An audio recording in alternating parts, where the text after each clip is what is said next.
اللهم صل على محمد وعلى آل محمد كما صليت على إبراهيم وعلى آل إبراهيم إنك حميد مجيد اللهم بارك على محمد وعلى آل محمد كما باركت على إبراهيم وعلى آل إبراهيم إنك حميد مجيد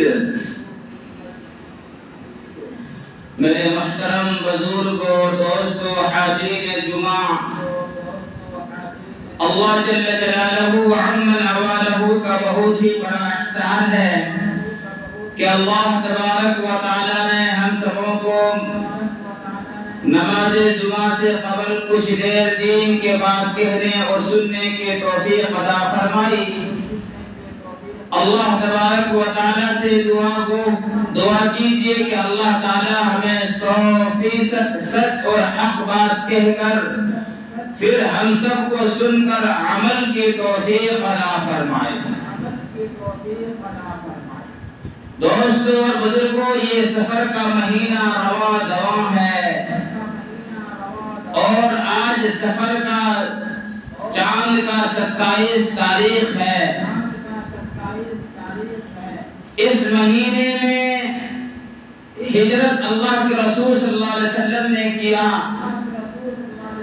اور کتابوں سے پتہ چلتا ہے وہ تاریخ بھی سفر کا مہینے کا جو تاریخ تھی وہ 26 یا 27 تاریخ تھی اور آج بھی چاند کی 27 تاریخ ہے۔ آپ کے سامنے پچھلے جمعے کے اندر ہجرت ہی کے بارے میں کچھ عرض کیا تھا، جس میں یہ بتایا تھا کہ اللہ کے رسول صلی اللہ علیہ وسلم کو اللہ تبارک و تعالی نے ہجرت کا حکم دیا اور مشرکین مکہ نے اللہ کے رسول صلی اللہ علیہ وسلم کے قتل کا سازش کی اور قتل کرنے کا نعوذ باللہ فیصلہ کر لیا۔ اللہ کے رسول صلی اللہ علیہ وسلم کے کمرے حجر مبارک کو چاروں طرف محاصرہ کیا، تلوار لے کے کھڑے ہو گیا۔ پھر اللہ کے رسول صلی اللہ علیہ وسلم وہاں سے نکل کر ابو بکر صدیق رضی اللہ تعالی عنہ کے گھر تشریف لے جاتے ہیں اور وہاں سے پھر غار ثور تک اللہ کے رسول پہنچ جاتا ہے۔ یہ باتیں پچھلے جمعے کے اندر میں آپ کے سامنے کچھ عرض کیا تھا۔ اس میں یہ بتایا تھا کہ اللہ کے رسول صلی اللہ علیہ وسلم جب جانے لگے تو اپنا حجرہ، اپنے بستر حضرت علی رضی اللہ تعالی عنہ کے حوالہ کیا۔ میرے عزیز دوستو، ذرا غور کرنے کی مقام ہے، حضرت علی رضی اللہ تعالی عنہ کی بہادری دیکھیے، جہاں جان کا خطرہ ہے کہ آج اس بستر پر جو سوئے گا وہ کافر لوگ یہ اپنے دماغ کے اندر یہ سازش کیا ہے کہ آج نعوذ باللہ جو نبی یہاں سے نکلے گا تو ہم اس کو قتل کر دیں گے، اور اس جگہ پر سونے کے لیے اس بستر کا حوالہ علی رضی اللہ تعالی عنہ کو اللہ کے رسول نے کیا۔ حضرت علی رضی اللہ تعالی عنہ کی بہادری دیکھیے، یہ نہیں کہا کہ اللہ کے رسول آپ کو جا رہے ہیں اور یہ چاروں طرف کافر لنگے تلوار لیے کھڑے ہیں، اگر اس بستر پر اگر میں آج سو جاؤں تو ہو سکتا ہے کہ مجھے قتل کر دے گے۔ لیکن میرے پیارے دوستو، علی رضی اللہ تعالیٰ عنہ کی بہادری دیکھیے، ایک مرتبہ بھی یہ بات نہیں کہا کہ اللہ کے رسول میں کیوں سوؤں، بلکہ اللہ کے حضرت علی رضی اللہ تعالیٰ عنہ کو کہا کہ علی آپ کو اس بستر میں سونا ہے اور صبح کو جب صبح ہو جائے گی تو یہ مشرکین مکہ کا مال پیسہ چاندی سونا میرے پاس امانت رکھا تھا وہ سب ان کے گھروں پر پہنچا دینا۔ میرے پیارے دوست، ذرا غور کرنے کی مقام ہے، ان کافروں کو، ان مشرکوں کو یہ بات سمجھ میں نہیں آئی جو ہماری مال میں خیانت نہیں کر سکتا وہ اللہ کی لائی ہوئی بات پر کیسے خیانت کر سکتا ہے۔ یہاں اللہ کے رسول کو دشمن بھی سمجھتا تھا مشرکین مکہ، لیکن اگر اپنے مال کی حفاظت، اپنے سونے کی حفاظت، اپنے چاندی اور روپیہ پیسہ ٹکا کی اگر حفاظت اگر کوئی کر سکتا ہے، اگر امانت میں خیانت نہیں کر سکتا ہے تو وہ کون ہے؟ وہ محمد ہے رسول اللہ صلی اللہ علیہ وسلم۔ فرمایا میرے دوست، فرمایا علی یہ سب ان کے گھروں پر پہنچا دینا۔ میرے عزیز دوست، اگر آج کے دور میں کوئی انسان ہوتا جن کے پاس محلے والے، علاقے والے اگر کوئی روپیہ پیسہ رکھتا اور لوگ اس کو مارنے کی کوشش کرتا تو ہم کیا مشورہ کرتے کہ جتنا ان کا مال ہے وہ سب لے کر بھاگ جائے، لیکن اللہ کے رسول صلی اللہ علیہ وسلم فرمایا علی یہ سب کو گھروں تک پہنچا دینا، کہیں کل کے دن یہ نہ بولنے لگے کہ نبی ہو کر مال میں خیانت کر دیا۔ اور فرمایا جب یہاں سے تم ان سب کے مال کو دے کر چلے جاؤ، فارغ ہو جاؤ گے تو تم بھی یہاں سے کیا کہیں ہجرت کر کے مکہ سے مدینہ آ جانا۔ میرے پیارے دوستو، اللہ کے رسول صلی اللہ علیہ وسلم غار ثور میں ہیں، ابو بکر صدیق رضی اللہ تعالیٰ عنہ غار ثور میں ہیں، ابو بکر صدیق رضی اللہ تعالیٰ عنہ کے پورے کھانا خدمت میں لگے ہوئے ہیں۔ کوئی کھانا لا رہا ہے، کوئی دودھ پیش کر رہا ہے، کوئی پورے مکہ کے اندر جو شادی سے ہو رہی ہے وہ خبر دے رہا ہے۔ میرے دوستو، 3 دن غار ثور کے اندر اللہ کے رسول صلی اللہ علیہ وسلم اور ابو بکر صدیق رضی اللہ تعالیٰ عنہ رہے۔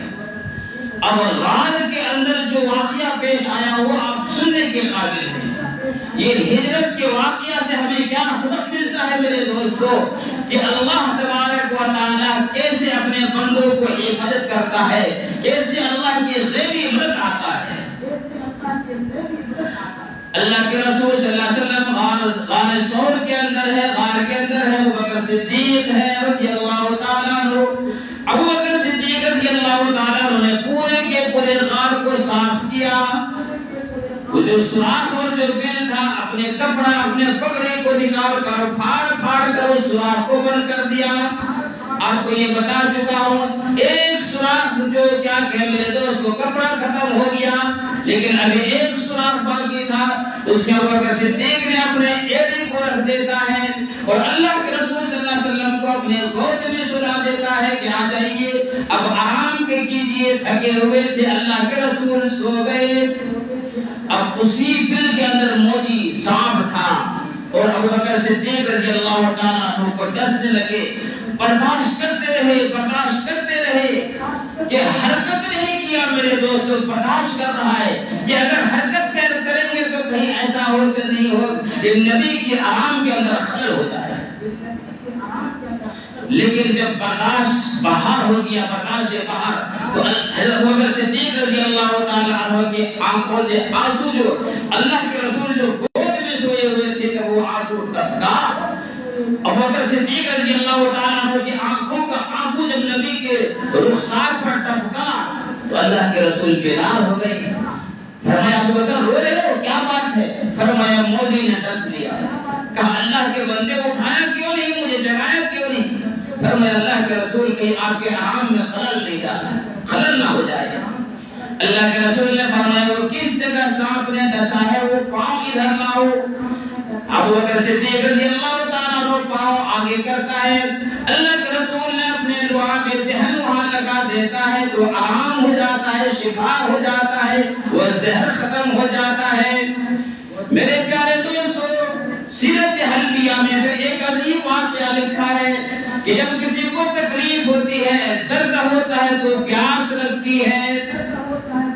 ابو بکر صدیق رضی اللہ تعالیٰ عنہ کو پیاس لگی، ہونٹ سوکھا کے خشک ہو گئے۔ اللہ کے رسول نے فرمایا ابو بکر وہ دیکھو کونے کے اندر ایک پیالہ ہے، وہ کونے کے اندر وہ پیالہ ہے اور اس پیالے کے اندر ابھی جبرائیل جنت سے پانی لا کر رکھ دیا ہے، وہ پیالے کے اندر پانی ہے، وہ پانی تم پی لو۔ میرے پیارے دوستو، حضرت ابو بکر صدیق رضی اللہ تعالیٰ عنہ نے وہ پانی کو پیا، کہتا ہے اتنا ٹھنڈا، اتنا مزہ، ایسے خوشبو، ایسے ذائقہ کہ زندگی میں کبھی ایسا پانی نہیں پینا، ایسا پانی کبھی نہیں میں نے پیا۔ وہ پانی کہاں سے لایا؟ جنت سے کون؟ جبرائیل امین ابوبکر صدیق رضی اللہ تعالی عنہ کے لیے لے کر آیا۔ اب میرے عزیز دوستو غار کے اندر ہیں، جب صبح ہوئی تو وہاں اللہ کے رسول کے حجرے میں دیکھا تو خالی پایا، علی کو پایا، اور پورے کے پورے مکہ والے تلاش کرنے لگے۔ کتابوں میں لکھا ہے کہ پورے مکہ والا کوئی پہاڑ، کوئی غار، کوئی گھر، کوئی اونچا، کوئی نیچا جگہ نہیں تھا جہاں نہیں تلاش کیا ہوگا کہ آخر اتنے جلدی کہاں چلے گئے۔ لیکن وَمَكَرُوا وَمَكَرَ اللَّهُ وَاللَّهُ خَيْرُ الْمَاكِرِينَ، ادھر کافر اپنا مکر کر رہے تھے، یہ کافر لوگ مارنے جا رہے تھے، اور اللہ تدبیر کر رہا تھا کہ ہم بچائیں گے۔ اور تلاش کرتے کرتے اس غار تک پہنچ گیا، اس غار تک پہنچ گیا۔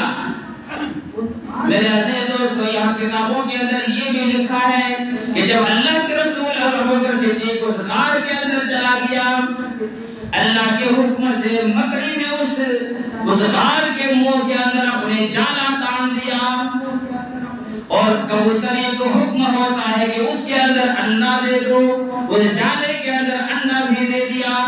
اور یہ بھی کتابوں میں لکھا ہے کہ وہاں ایک درخت پیدا ہو گیا، اور ایسا درخت پیدا ہوا کہ وہ درخت کو دیکھے تو لوگ ایسا محسوس کرے کہ کئی سالوں پہلے یہ درخت پیدا ہوا، اور وہ جالا تو دیکھے تو ایسا لگے کہ کئی سال پہلے یہ جالا تانا ہوا ہے۔ اور وہ تلاش اس زمانے کے اندر لوگ نشانات کو دیکھتے دیکھتے آدمی کو تلاش کر لیتے تھے، اور اس نشان کو تلاش کرتے کرتے غار تک پہنچ گئے لوگ، کافر لوگ یہاں تک پہنچ گئے میرے دوستو۔ اور وہ غار جو ہے غار سور، وہ عجیب طرح کا غار ہے۔ اندر میں جو اگر کوئی انسان اگر اندر میں جو رہے اور اندر والا اگر باہر دیکھے اور سامنے کھڑا ہو تو ان کا پورا چہرہ نظر نہیں آئے گا، بلکہ آدھا ان کے پاؤں سے نظر آئیں گے، اور جب تک کہ اس میں پورے چھپ کر نہیں دیکھیں گے اس غار کے اندر تو اس غار کے اندر کون ہے وہ نظر نہیں آئے گا۔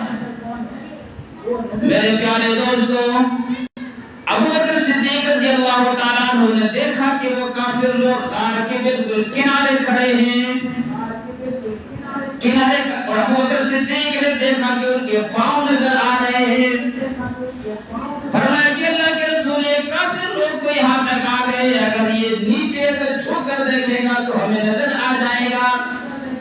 اللہ نے فوراً جبرائیل امین بھیجا قرآن کریم کہ لا تحزن ان اللہ معنا، کہ اے ابوبکر، اللہ کے رسول کو فرمایا کہ ابوبکر کو بتا دو لا تحزن ان اللہ معنا، کہ غم نہ کرو اللہ ہمارے ساتھ ہے۔ جس طرح اللہ میری حفاظت کرے گا ابوبکر، اس طرح تیری بھی حفاظت کرے گا۔ اور پھر وہاں ایک عجیب واقعہ لکھا ہے سیرت حلبیہ میں کہ جب میں نے کہا کہ اللہ کے رسول یہ کافر لوگ تو یہاں تک، مشرک لوگ یہاں تک آ گئے، اگر یہ نیچے چھپ کر دیکھے گا تو ہمیں پکڑ لے گا، یہ یہاں اندر آ جائے گا۔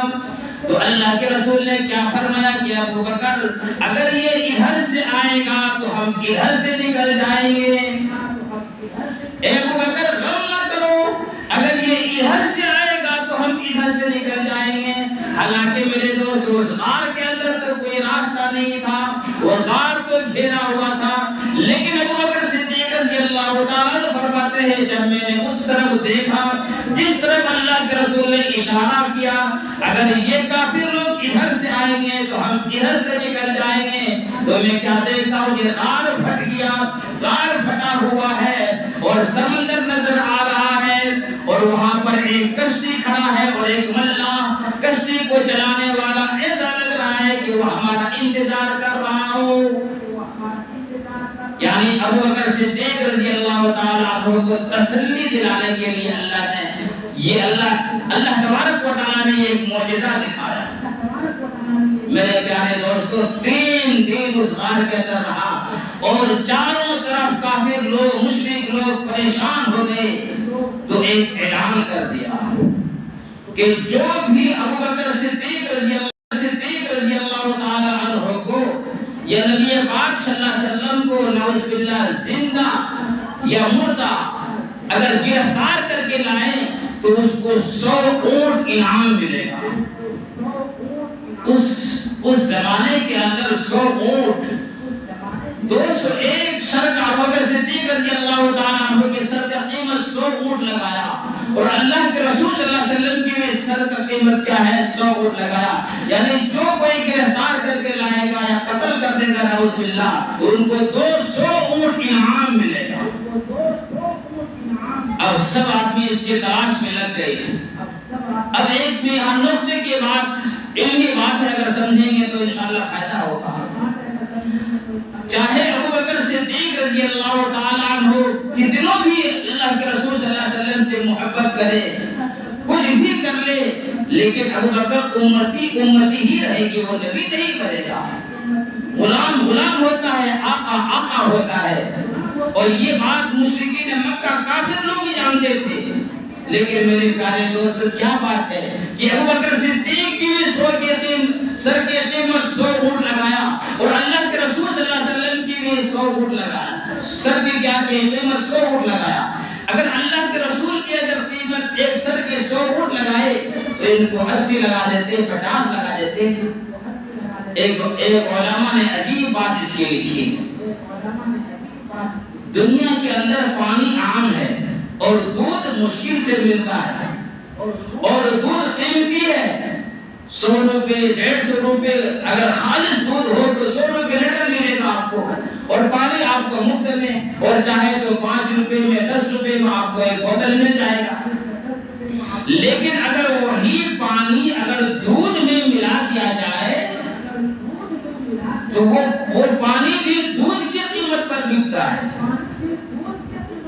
حالانکہ پانی بالکل سستا ہے لیکن جب وہ پانی کے اندر مل جاتا ہے تو اس کی قیمت بھی بڑھ جاتا ہے. میرے عزیز دوست ابو بکر صدیق رضی اللہ تعالیٰ عنہ نے اللہ کے رسول کے محبت میں ایسے رنگے گئے تھے کہ انہوں نے دونوں کا قیمت برابر لگا دیا.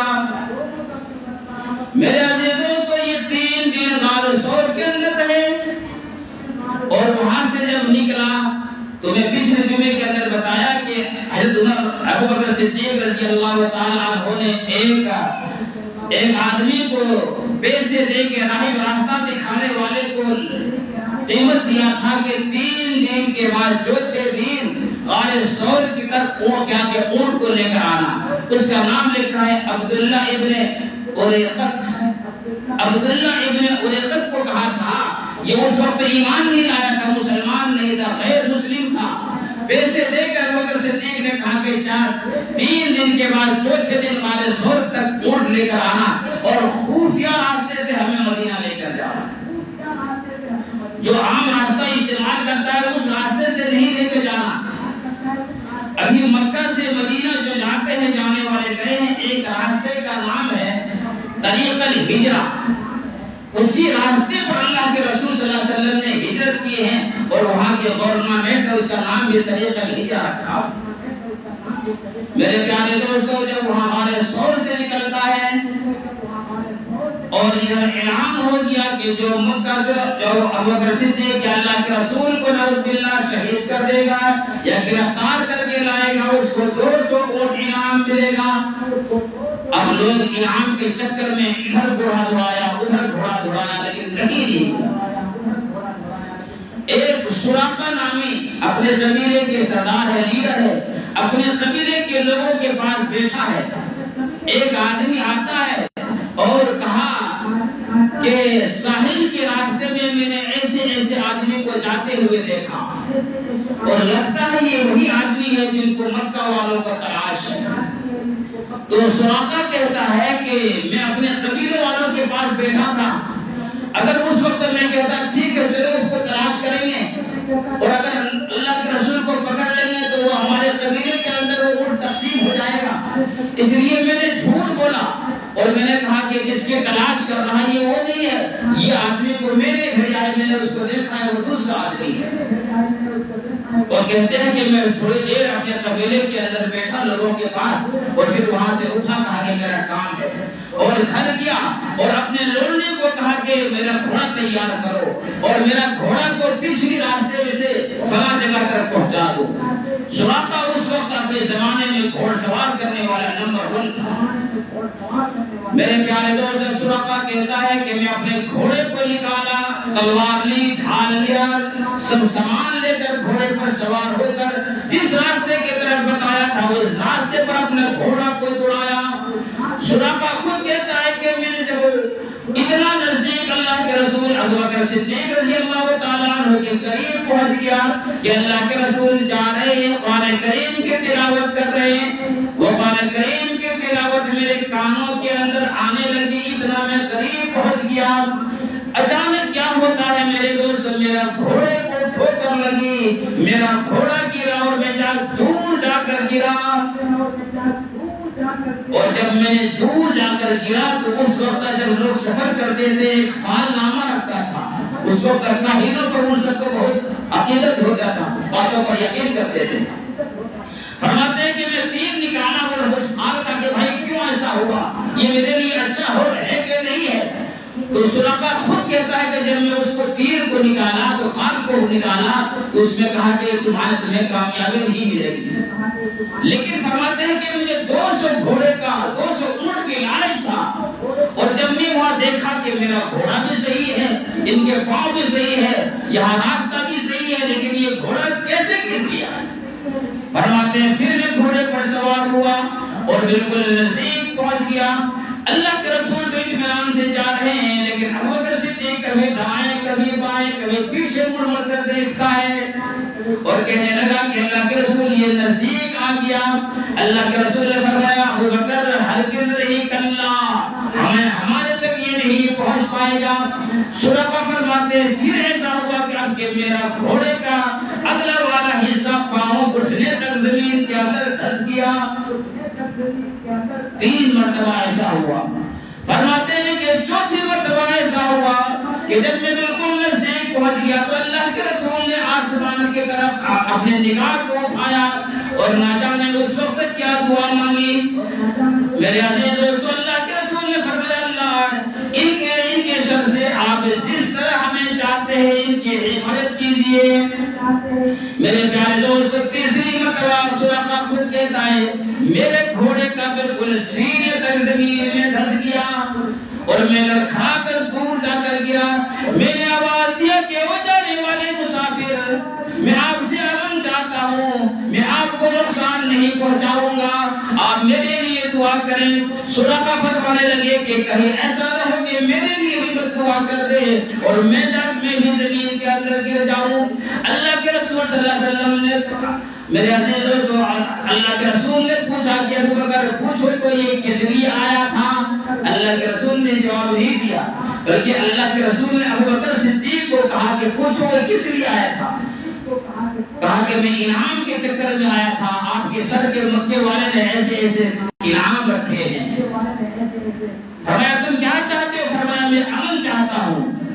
اور پھر سراقہ کہنے لگا، اپنے تیر کو پھینکتا ہے اللہ کے رسول کی طرف، یہ میرا تیر لے لو، آپ جس راستے میں جا رہے ہیں وہ میرے زمین سے آپ کو گزرنا ہوگا، وہاں چرواہا میرے بکریاں میرے اونٹ چرا رہے ہیں، آپ کا سفر طویل ہے، آپ کو جتنا چاہیے اتنا مال لے لیجیے گا، میرے لیے آپ امن کا، میں آپ سے امن چاہتا ہوں۔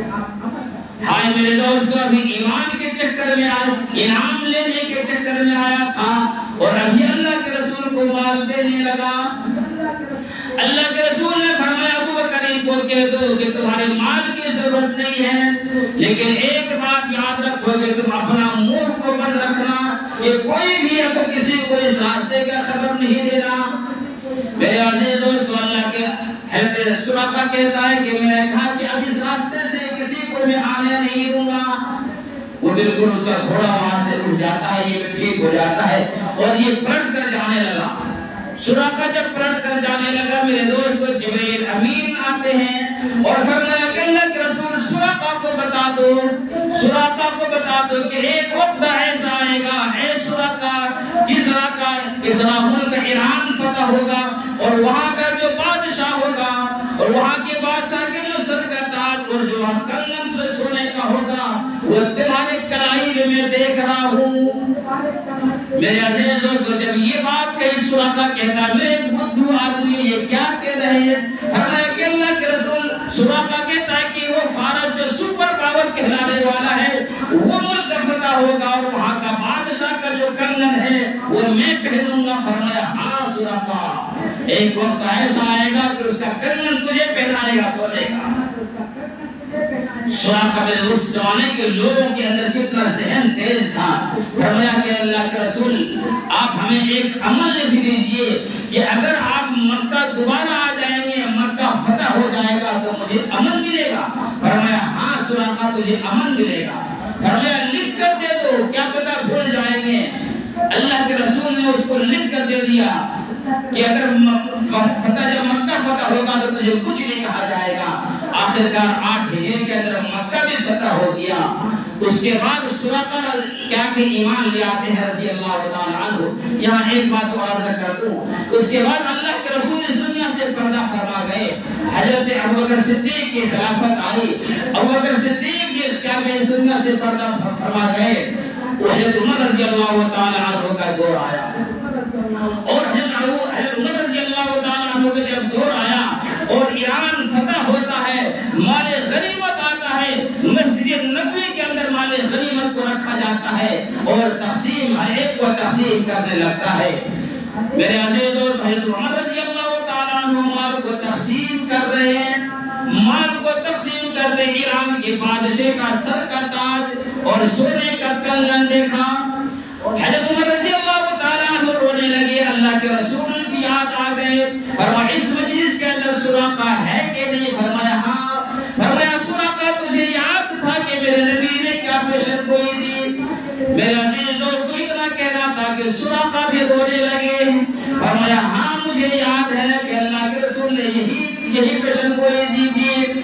میرے عزیز دوستو حضرت رضی اللہ تعالیٰ عنہ فرماتے ہیں کہ سراقہ اسلام کے اندر تو سونا پہننا جائز نہیں ہے، حرام ہے، لیکن آج تو کنگن پہن لے، آج اس بادشاہ کا سر کا تاج اپنے سر پر رکھ لے تاکہ میرے نبی نے جو پیشن گوئی دی ہے یہ بات صحیح ہو جائے۔ اور وہ کنگن کو پہن لیتا ہے اور سر کا تاج بھی اس وہاں کے بادشاہ کے سونے کا سر کا تاج پہنتا ہے اور اس تمام مجلسوں کے سامنے کھڑے ہو کر دکھاتا ہے۔ میرے پیارے دوستو وقت کافی ہو گیا ہے اور ہجرت کا بات اللہ کے رسول صلی اللہ علیہ وسلم وہاں سے جاتے ہیں، ایک بات کے لیے ختم کرتا ہوں۔ پھر جب وہاں سے اللہ کے رسول کا سفر شروع ہوا اور جاتے جاتے ایک راستے میں اللہ کے رسول کو بھوک لگی، کہا کہ جبرائیل ابوبکر صدیق کچھ کھانے کا انتظام ہو جائے گا؟ فرمایا اللہ کے رسول کو دور میں ایک جھوپڑی نظر آ رہا ہے، چلے وہاں جا کر دیکھتے ہیں۔ وہ جھوپڑی میں ام معبد رضی اللہ تعالیٰ عنہ کے جو بھی سفر مسافر آتے تھے مدینہ یا مدینہ سے مکہ جاتے تھے، ان کے جو اس کے پاس ہوتا تھا وہ مہمان نوازی کرتے تھے۔ اللہ کے رسول جب اس خیمے میں پہنچا دیکھا ایک بوڑھی ماں ہے۔ ابوبکر صدیق رضی اللہ تعالیٰ عنہ فرمانے لگے بوڑھی ماں ہم مسافر ہیں، اگر آپ کے پاس کچھ کھانے پینے کی چیز ہو تو دے دو۔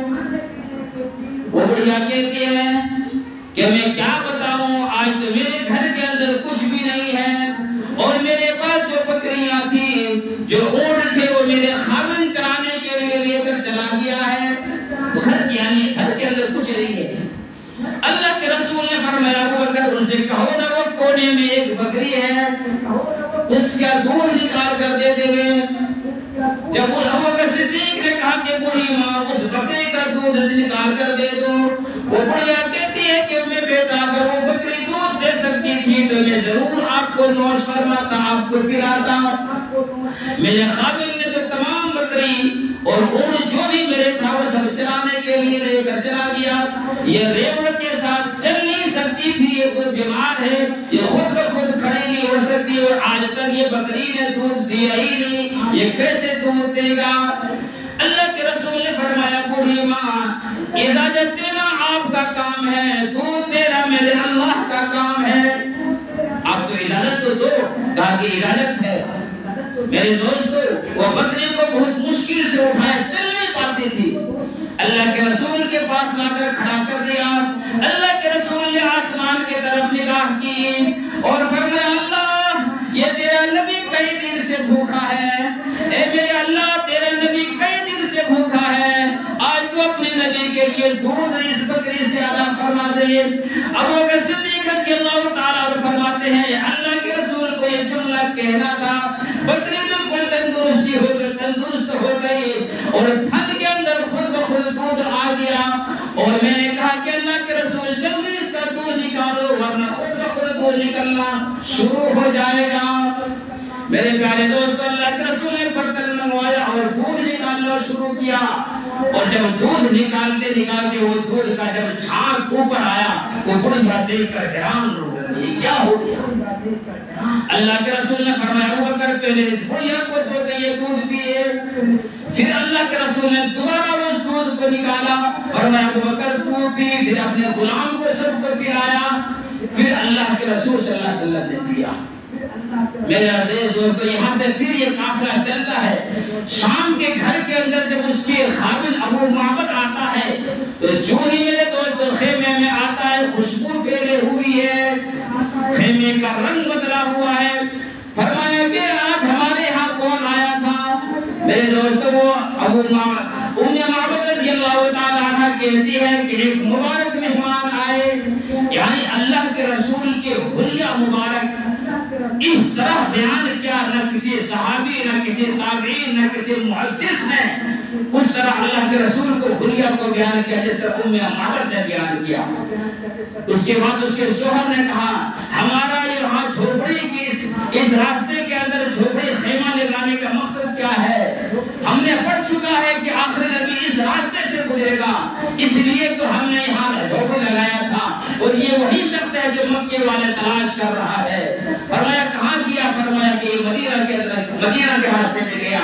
اور میرے پیارے دوستو جب مدینے کی طرف جانے لگے اللہ کے رسول معبد رضی اللہ تعالیٰ عنہ اس کو دور تک کی نگاہ آنکھوں سے نگاہ اوجھل نہیں ہوئے اس کو دیکھتے رہتے ہیں.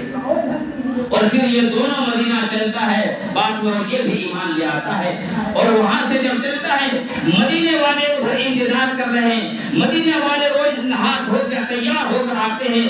اور مدینے سے باہر ایک جگہ کا نام تھا حرہ, وہاں تک آتے تھے اور اللہ کے رسول صلی اللہ علیہ وسلم کے استقبال کے لیے. اور جب اللہ کے رسول صلی اللہ علیہ وسلم ابھی قبا کے بستی میں داخل نہیں ہوئے تھے کہ ایک بریدہ نامی شخص 60 یا 80 آدمی کا ایک فوج لے کر آتا ہے اور گھیر لیتا ہے.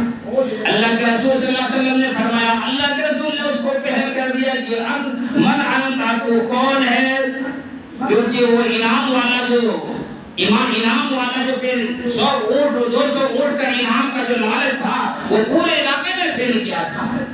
تو بریدہ اس انعام کے لالچ میں اللہ کے رسول کو تلوار لے کر ڈھال لے کر اور سامنے آ کر گھیر لیا.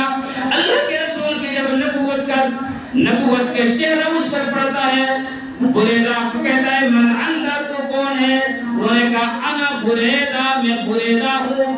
اللہ کے رسول نے فرمایا جب بریدہ تو ہے تو بریدہ تو برودت سے ہوا ہے, پھر تو ہمارا اور آپ کا جنگ ہی نہیں ہوگا. بریدہ کے مطلب ہوگا ٹھنڈا. فرمایا تو کون سے قبیلے سے ہے. فرمایا میں بنو اسلم سے ہوں. اللہ کے رسول نے فرمایا جب تو بنو اسلم سے تو اسلم کیا کہ سلامتی ہے, تمہارے سے امن سلامتی ہمیں ملے گی. فرمایا بنو اسلم کے اندر بہت سارے شاخ ہیں, کون سے شاخ سے ہے. فرمایا بنو سہم سے ہو. اللہ کے رسول مسکرائے, ابو بکر صدیق رضی اللہ تعالیٰ عنہ کی طرف دیکھا. سہم کے معنی حصے کے ہوتے ہیں. فرمایا ابو بکر تیرا بھی اس میں حصہ ہے, اور ایک سہم کے معنی ایک ہوتا ہے تیر کی.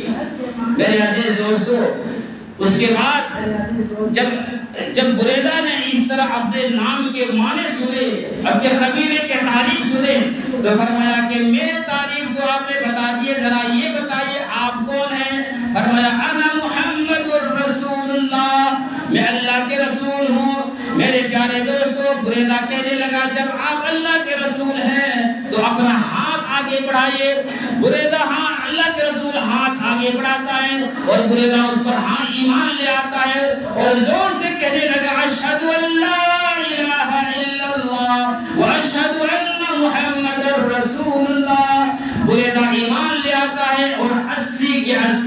ایمان لے آتا ہے۔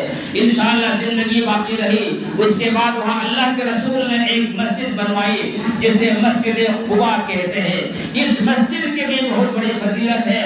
آج بھی اس مسجد کے اندر اگر کوئی 2 رکعت نماز پڑھتا ہے تو عمرے کا ثواب، مقبول عمرے کا ثواب ملتا ہے۔ اگر زندگی باقی رہے تو انشاءاللہ یہاں سے بات کریں گے۔ اللہ تبارک و تعالیٰ سے دعا ہے اللہ تعالیٰ ہم سب کو کہنے سننے سے زیادہ عمل کی توفیق عطا فرمائے، سنت عطا کرے تو نہیں